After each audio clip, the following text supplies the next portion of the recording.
ایک اللہ کی عبادت کیا کرو. نتیجہ کیا ہوا؟ نتیجہ کیا ہوا؟ ابو لہب نے جیسے ہی یہ سنا، لا الہ الا اللہ کی صدا جیسے ہی اس نے سنی، زمین سے پتھر اٹھایا اور آپ صلی اللہ علیہ وسلم پر پھینکتے ہوئے کہا، تبن لک یا محمد لہذا جمعتنا. اے محمد تم ہلاک ہو جاؤ، برباد ہو جاؤ، کیا تم نے ہمیں اسی دن کے لیے جمع کیا تھا کہ تو نے سارے معبودوں کو ایک معبود بنا دیا؟ یہ پہلی مخالفت تھی جو اللہ کے نبی صلی اللہ علیہ وسلم کی، اللہ کے نبی صلی اللہ علیہ وسلم کے خاندان والوں نے کیا، غیروں نے نہیں. آپ کے چچا نے جو ہے آپ کے گھر سے مخالفت شروع کی. اور تھوڑا آپ آگے بڑھے، اللہ کے نبی صلی اللہ علیہ وسلم کو کیسے ستایا گیا. اللہ کے نبی صلی اللہ علیہ وسلم کی 2 بیٹیاں تھیں، رقیہ اور ام کلثوم. یہ ابو لہب کے 2 بیٹوں کے نکاح میں تھی،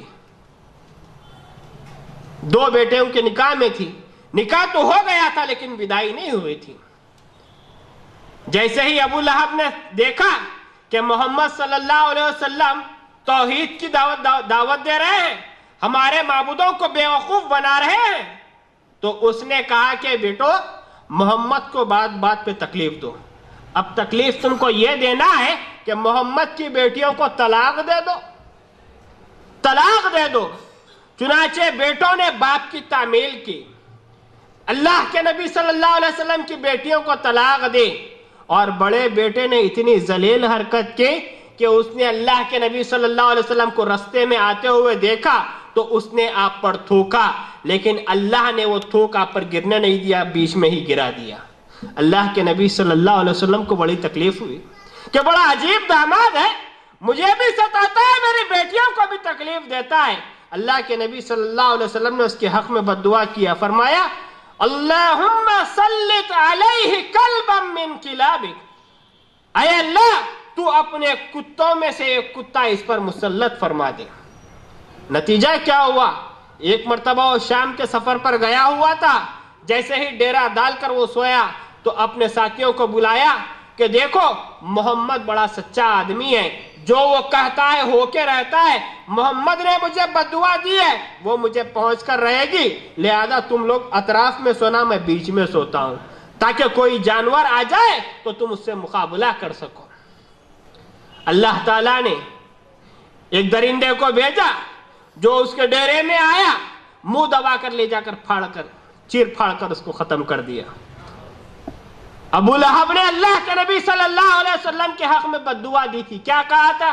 تبن لک یا محمد، اے محمد تم ہلاک ہو جاؤ، برباد ہو جاؤ. اللہ تبارک و تعالیٰ نے ابو لہب کا ایسے انتقام لیا کہ انہی الفاظ میں اللہ نے سورت اتاری. کیا ہے؟ تبت یدا ابی لہب وتب. ابو لہب نے بد دعا دی تھی اللہ کے نبی صلی اللہ علیہ وسلم کہ تم برباد ہو جاؤ. اللہ تعالیٰ نے انہی الفاظ میں سورت اتاری، تبت یدا ابی لہب وتب، کہ ٹوٹ جائے ابو لہب کے ہاتھ، وہ برباد ہو جائے. گستاخ رسول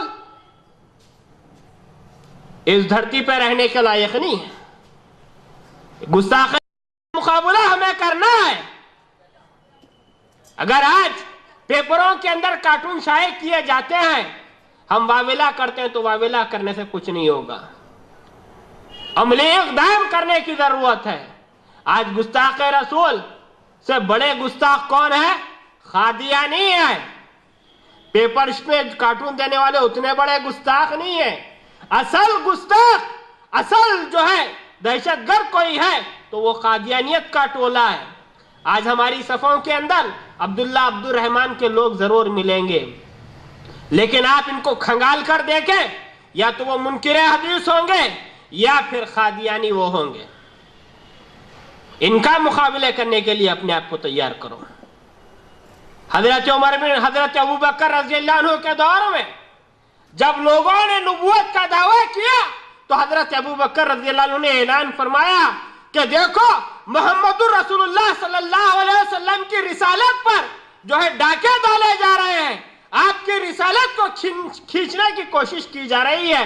حالانکہ ابوبکر زندہ ہے، جاؤ فلاں آدمی نے محمد رسول اللہ کی رسالت پہ ڈاکہ ڈالا ہے، اس کی گردن نکال کر میرے سامنے لاؤ، تب جا کر ابو بکر کو کلیجے کو ٹھنڈک حاصل ہوگی۔ یہ ہمارا ایمان ہونا چاہیے کہ ہم کو اس کے لیے تیار کرنا چاہیے کہ ہم ان فتنوں کا جو ہے مقابلہ کر سکیں۔ ابو لہب کا جو انجام ہوا، انشاءاللہ ان گستاخ رسول کا بھی وہی انجام ہوگا۔ اور تھوڑا آپ آگے بڑھیں، اللہ کے نبی صلی اللہ علیہ وسلم کو کیسے ستایا گیا۔ اللہ کے نبی صلی اللہ علیہ وسلم نے دعوت کا کام فردن فردن لوگوں تک پہنچا دیا۔ لوگوں سے جب آپ مایوس ہو گئے تو آپ صلی اللہ علیہ وسلم طائف کی طرف تشریف لے کر گئے۔ طائف کی طرف آپ صلی اللہ علیہ وسلم تشریف لے کر گئے، اس نیت سے کہ لوگ میری بات سنیں گے، میری بات کو مانیں گے، میری بات پر جو ہے ایمان لائیں گے۔ مکہ والوں نے میری بات کو نہیں سنا، لیکن شاید طائف والے میری بات کو سن لیں گے، ان کے دل نرم ہوں گے، یہ میری بات مانیں گے۔ نتیجے میں لوگوں چلتے تو پھر نشانہ بناتے اور پھر اللہ کے نبی صلی اللہ علیہ وسلم کو مارتے۔ اتنا ظلم اللہ کے نبی صلی اللہ علیہ وسلم پر کیا گیا کہ قہر الہی کو جلالا گیا۔ اللہ نے حضرت جبرائیل علیہ السلام کو بھیجا۔ حضرت جبرائیل علیہ السلام آئے، آ کر عرض کرنے لگے، اے اللہ کے رسول صلی اللہ علیہ وسلم، میرے ساتھ یہ پہاڑوں کا فرشتہ ہے، اللہ تعالیٰ نے آپ کی رائے لینے کے لیے بھیجا ہے، اگر آپ حکم دیں تو ان طائف والوں کو ان پہاڑوں کے درمیان کچل کے رکھ دیں۔ لیکن اللہ کے نبی صلی اللہ علیہ وسلم نے کیا فرمایا؟ اے جبرائیل، یہ لوگ ایمان نہ لاتے نہ لائے، لیکن محمد کو اللہ کی ذات سے امید ہے کہ اللہ تعالیٰ ان کی پیٹوں سے جو اولاد کو نکالے گا وہ انشاءاللہ ضرور مسلمان ہوگی، ضرور وہ لوگ ایمان لائیں گے۔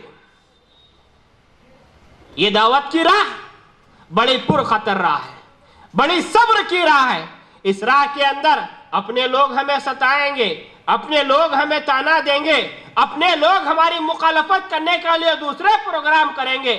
ہمیں ڈرنے کی ضرورت نہیں ہے، گھبرانے کی ضرورت نہیں ہے، پریشان ہونے کی ضرورت نہیں ہے۔ ہم کو جو ہے اللہ کو راضی کرنا ہے، اللہ کو ہمیں جواب دینا ہے۔ انشاءاللہ ہم کوشش کرتے جائیں گے، اللہ کی نصرت ہمارے شامل حال رہے گی، اللہ کی مدد ہمارے شامل حال رہے گی۔ اللہ تعالیٰ نے جناب محمد رسول اللہ صلی اللہ علیہ وسلم کو رحمت بنا کے بھیجا تھا، فرمایا وَمَا أَرْسَلْنَاكَ إِلَّا رَحْمَةً لِّلْعَالَمِينَ، اے اللہ کے نبی صلی اللہ علیہ وسلم، ہم نے آپ کو رحمت للعالمین بنا کر بھیجا ہے، ہم نے آپ کو رحمت للعالمین بنا کر بھیجا ہے۔ گویا اللہ کے نبی صلی اللہ علیہ وسلم تمام عالم کے لیے جو ہے رحمت بنا کر مبعوث کیے گئے تھے۔ اپنوں کے لیے بھی آپ صلی اللہ علیہ وسلم رحمت تھے، دوسروں کے لیے بھی آپ رحمت تھے، ماننے والوں کے لیے بھی آپ صلی اللہ علیہ وسلم رحمت تھے، نہ ماننے والوں کے لیے بھی آپ رحمت تھے، بچوں کے لیے بھی آپ رحمت تھے، بوڑھوں کے لیے بھی آپ صلی اللہ علیہ وسلم رحمت تھے، عورتوں کے لیے بھی آپ رحمت تھے، مردوں کے لیے بھی آپ رحمت تھے۔ ویسے ہی رحمت آپ صلی اللہ علیہ وسلم کے امتیوں کو ہونا چاہیے۔ اللہ کے نبی صلی اللہ علیہ وسلم نے فرمایا لن تؤمنوا حتی تراہموا، کہ دیکھو تم لوگ اس وقت تک مومن نہیں ہو سکتے جب تک کہ تم آپس میں رحمت کے پیکر نہ بن جاؤ۔ اللہ کے نبی نے کیا فرمایا کہ تم اس وقت تک مومن نہیں ہو سکتے جب تک کہ تم آپس میں رحمت کا پیکر نہ بن جاؤ۔ صحابہ نے عرض کیا اے اللہ کے نبی صلی اللہ علیہ وسلم، ہم میں سے ہر شخص رحمت کا پیکر ہے، مجسم رحمت ہے۔ اللہ کے نبی صلی اللہ علیہ وسلم نے فرمایا کہ صحابہ، میری مراد یہ نہیں ہے کہ تم جو ہے اپنے ساتھی کے حق میں رحمت بن جاؤ، بلکہ تمہاری رحمت عام و خاص سب کے لیے تم رحمت بن جاؤ۔ آج مسلمانوں کو یہ کردار ادا کرنے کی ضرورت ہے، ایسے اخلاق اپنانے کی ضرورت ہے کہ دیکھیں کون آدمی پریشان حال ہے، اس کا کیا مسئلہ ہے، اس کو حل کرنے کی کوشش کریں۔ اگر رشتہ داروں میں کوئی بیمار ہے تو اس کی بیمار پرسی کرنے کی کوشش کریں۔ اللہ کے نبی صلی اللہ علیہ وسلم صحابہ بیمار ہوتے تشریف لے جاتے، جان پہچان والے بیمار ہوتے برابر اللہ کے نبی صلی اللہ علیہ وسلم جا کر حال ان کا دریافت کیا کرتے تھے۔ اللہ کے نبی صلی اللہ علیہ وسلم کی ایک یہودی لڑکا خدمت کیا کرتا تھا، آتا جاتا تھا۔